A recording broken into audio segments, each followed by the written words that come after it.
저희들이 최근 뭐 총선 그리고 대선 계속해서 이제 패배를 했습니다. 사실 뭐 근소한 차이로 진 것도 아니고 뭐 총선은 뭐 거의 야당이 192석 대 저희들이 108석으로 졌고 대선도 뭐 격차가 많이 벌어졌다고 할 수 있을 겁니다. 이렇게 패배를 했는데 이 패배의 의미 그리고 국민들께서 바라는 게 무엇인지에 대해서 우리가 가장 빠른 시간 안에 진단하고 우리가 무엇을 바꿔야 될지에 대해서 이야기를 해야 될 것 같습니다. 저는 변화와 쇄신의 방향은 미래입니다. 과거에 잘못했고 그 잘못한 것 때문에 이번 대선에서 국민들의 심판을 받은 거 아닙니까? 그러면 무엇을 잘못했는지 심판을 받은지를 알게 됐으면 그러면 앞으로 어떻게 나아갈 건지를 이야기해야 되는데 우리 당은 아직도 쇄신이라고 이야기하는 것조차도 과거에 대한 이야기를 하고 있고 계속 지금 과거에 머물러서 우리가 앞으로 나아가는 동력을 전혀 찾지 못하고 있다고 생각합니다. 그것은 우리나라 정치 지형 때문에 생겨난 거라고 생각합니다. 미국 대선 같은 경우에 확실한 자유우파의 가치, 선명하게 트럼프 후보는 그걸 선명하게 제시했고 그거에 공감하는 분들 그리고 그 반대편에 있는 분들도 있지만 이 가운데 있는 분들이 이 트럼프 후보가 얘기했던 그 확실한 우리가 말하는 보수의 가치라고 표현하기도 하고 정통 우파의 가치라고 표현하기도 하고 미국 같은 경우는 명확하지 않습니까? 작은 정부 그리고 개인의 자유, 기업의 자유 그 결국은 개인의 자유와 기업의 자유를 최대한 보장하려면 작은 정부 다만 그 정부가 실패할 때 국가가 최소한으로 개입하고 그 개인의 자유와 기업의 자유가 충돌할 때 그걸 해결할 수 있는 아주 중립적인 사법부라고 하는 시스템이 있는 거고 그리고 나서는 미국 같은 경우에 보수의 가치라면 낙태 문제라든지 동성애 문제라든지 정통 기독교의 가치관과 대립되는 그걸 선택할 것인지 아니면 이 기독교의 정통 가치를 지킬 것인지 이 보수의 가치가 명확하게 정립돼 있고 그것이 무너지는 것에 대한 위기감 때문에 다시 한번 트럼프 대통령을 선택한 거지 않습니까? 그런데 우리 지금 정치 현실에 있어서는 민노총에 종속된 더불어민주당과 확실한 방향성이 없는 그런 지금 이제 국민의힘이 있다고 국민들은 느끼실 것 같습니다.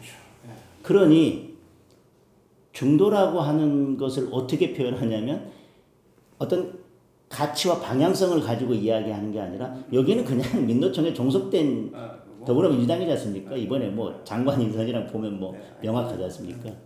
그리고 우리가 국민의힘이 자유우파 정당으로서의 뭔가 가치관을 일관성 있게 그리고 거기에 맞는 정책들을 유능하게 보여주지 못했기 때문에 결국은 우리도 뭔가 가치와 방향성이 없는 거고 그러니까 국민들은 이런 가치와 방향성을 보는 게 아니라 이제 그때그때 하는 모습들을 보고 여기도 싫고 저기도 싫고 여기도 싫고 저기도 싫고 양쪽이 매일 싸우고 잘 못하면 중도층이 더 늘어나는데 그 중도층이라면 결국은 이 당도 싫고 이 당도 싫고 근데 그 싫은 것이 이념과 가치와 방향이 아니라 왜? 확실하게 보여주는 데도 없는데요. 정책을 보면 이념과 가치와 방향성 없이 늘 섞여 있는 것 같고 그냥 하는 행태가 이쪽도 마음에 들지 않고 저쪽도 마음에 들지 않는 분들을 우리가 그냥 중도다. 어느 한쪽에 대한 확실한 지지 표명을 하지 않고 있는 분들이기 때문에 그분들이 중도다. 그렇기 때문에 그분들은 나중에 결국은 선거 때 되면 이제 어느 한쪽 뭐 보고 결국은 한쪽으로 오실 거다라고 하면서 이제 중도는 없다라고 하는 건데 달리 말하면 그만큼 우리가 어느 정당의 정체성과 방향성을 제대로 가지고 있는 정당이 없고 그리고 그만큼 우리가 정당 정치가 성숙되지 않았다고 하는 것을 오히려 반증하는 걸 겁니다. 김용태 비대위원장이 내놓은 쇄신안은 우선은 반쪽입니다. 왜? 전부 다 대부분 과거에 대한 이야기를 자꾸 하고 있습니다. 이미 우리는 계엄 탄핵으로 국민적 심판을 받았습니다. 어찌 됐건 저희는 나름대로 계엄은 잘못됐다 하더라도 그것이 반드시 탄핵으로 가야 되는 건 아닙니다. 우리가 그걸 반대한 명확한 이유는 계엄이 잘못된 게 아니기 때문에 탄핵을 반대한다가 아니었음에도 불구하고 마치 두 가지를 자꾸 연결시켜서 우리 내부에서 우리 스스로를 자꾸 비판하려고 하는 그런 시도는 저는 옳지 않다고 생각하고, 그럼에도 불구하고 계엄도 탄핵도 국민들께서는 다 우리의 판단이 잘못됐다라고 심판을 하셨습니다. 뭐 우리는 나름대로 그 당시에는 어떤 이유와 명분과 논리를 가지고 있었다 하더라도 결과적으로는 그거에 대한 심판이 이번 대선에서 가장 큰 민심의 바로미터 역할을 했다고 생각합니다. 그러면 우리가 지금 할 일은 그럼 앞으로 어떻게 나아갈 건지를 이야기하고 당을 어떻게 바꿔야 될지를 이야기하는 것이 쇄신의 방향이지, 다시 그 얘기를 우리가 심판받았던 그 과거 얘기를 끄집어내면서 결국은 그걸 끄집어내서 이야기하는 순간 우리 당내에 있는 그리고 원내에 있는 의원들과 지지자들을 갈라치게 하는 방식의 선택지를 던지고 이걸 당신들이 선택해라. 이거 선택하지 않으면 당신들은 쇄신파다. 쇄신을 거부하는 수급하다라고 하는 방식으로 하면서 공을 던지고 빠지는 식의 방식은 저는 그것은 쇄신도 아니고 반쪽짜리일 뿐만 아니라 반쪽짜리마저도 저는 방식이 틀렸다고 생각합니다. 쇄신은 미래를 이야기해야 됩니다. 예. 근데 미래에 대한 이야기 없이 그리고 과거에 대한 이야기로 돌아갔는데 그 과거에 대한 이야기마저도 우리끼리를 갈라치는 방식, 그리고 그 다음에 그거에 대해서 내가 결단하고 내가 해결하고 내가 책임지겠습니다가 아니라 공을 던져놓고 받으세요. 안 받으면 안 받는 사람이 나쁜 사람입니다라고 하는 방식의 쇄신은 저는 쇄신도 아니고 아무것도 아니라고 생각합니다. 이제 제가 생각하는 보수는 아까 이미 저는 보수가 어떤 길로 나가야 될지는 이미 충분히 말씀을 드렸습니다. 그러나 뭐 제가 그걸 네이밍한다는 것보다는 정치인 장동혁으로서 그리고 자유우파 정당의 국회의원으로서 제가 하나씩 보여드리고 길을 걷다 보면 이제 저만의 정치 그리고 제가 생각하는 자유우파 보수의 가치가 자연스럽게 생기지 않을까 생각합니다. 저는 대선 끝나고 뭐 상황실장도 했고 또 뭐 그 전에는 지도부에도 있었고 당이 이렇게 어려움을 겪는 데 있어서 저는 제 책임도 적지 않다고 생각을 합니다. 그래서 요즘은 많은 분들을 만나서 우리 당이 어떻게 쇄신하고 변화되어야 될지에 대한 이야기를 하고 있고, 그 과정에서 또 저는 앞으로 어떤 역할들을 하면서 우리 당이 바뀌는데 도움을 줘야 되는지에 대해서도 계속 말씀들을 이제 듣고 있습니다. 좀 특히 이제 밖에 있는 분들을 만나면서 여러 말씀들을 듣고 있습니다. 아직 뭐 전당대회를 나가겠다, 뭐 나가지 않겠다, 뭐 이런 결정을 내린 것은 아니고요. 지금 정말 당이 어려운 시기이고 반드시 변화되어야 되고, 그러기 위해서는 정말 전당대회를 잘 치러서 지도부가 잘 꾸려져서 당이 변화와 쇄신의 방향으로 나아가지 않으면 다음 지방선거는 너무너무 지금 이 상태로 간다 하더라도 너무 어렵고, 여기서 변화와 쇄신을 하더라도 쉽지 않은데 그런 어려운 시기이기 때문에 앞으로 당에서 그리고 또 전당대회에서 어떤 역할을 할지에 대해서 많은 의견을 들으면서 고민하고 있습니다. 저는 실용이라고 표현할 수도 있는데 그걸 달리 표현하면 너무 단기적인 처방에 집중되어 있는 게 아닌가. 뭐 이렇게 가다 보면 우리가 좀 촘촘한 계획, 그러니까 지금 민주당의 방식이 그동안 해왔던 방식이 어떤 문제가 있으면 그때 그 임시방편으로 그거 해결하고 넘어가는 겁니다. 다시 말하면 어디가 아프면 이걸 어떻게 근본적으로 해결하고 이건 어떤 약을 처방해야 부작용이 적고 이게 아니라 그냥 당장 필요하면 그냥 마약이라도 먹겠다 이런 방식이지 않습니까?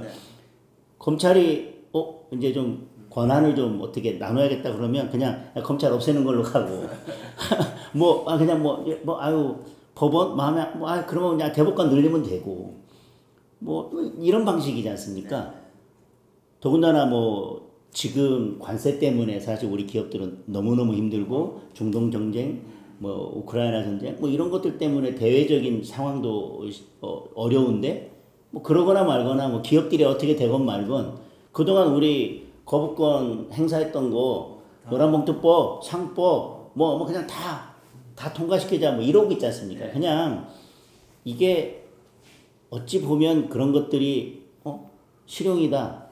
그래 지금 당장 국민들이 원하는 것에 대해서 바로바로 답을 해준다라고 표현할 수도 있겠지만 장기적인 계획 없이 그러다가 예를 들면 현금은 일단 시장에 많이 풀었는데 인플레가 되고 집값은 더 올라가고 그러다가 지금 여러 어떤 외부적인 요인 때문에 주가가 올라가고 있는지 모르겠지만 이것마저 이제 내려가게 되고 인플레는 그대로 남아있고 국가 부채는 늘어나서 대외적으로 되게 불안한 상황이 되고 국가 신용도는 떨어지고 이런 장기적인 것들을 보면 도대체 이런 것들을 어떻게 감당하려고 하나라고 하는 생각이 들고요. 조각만 보더라도 내각을 구성하는 모습만 보더라도 이재명 대통령이 과연 미국으로부터 얼만큼의 신뢰를 받고 있을까에 대한 의문이 들고 있는데 총리 후보자도 지금 김민석 총리 후보자지 않습니까? 국정원장 너무 그렇죠. 그 다음에 이제 고용노동부 장관 그냥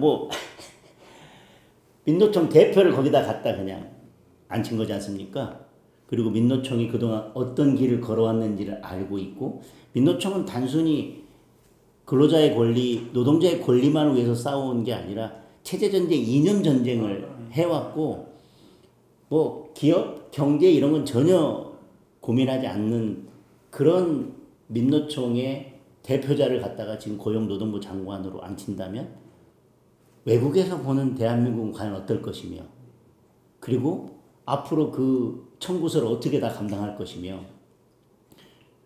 이 나라가 지금 어떻게 갈 건지에 대해서 장기적으로 보면 너무너무나 위험 요소가 많은데 민주당은 그렇게 해서 5년 동안 건물이 갈라지고 집안이 무너지고 그 다음에 비가 새고 하더라도 계속 건물 밖에 페인트만 바꿔칠하면서 철마다 페인트 바꿔칠하면서 아무 문제 없다고 잘 되고 있다고 하면서 5년을 넘어갈 거거든요.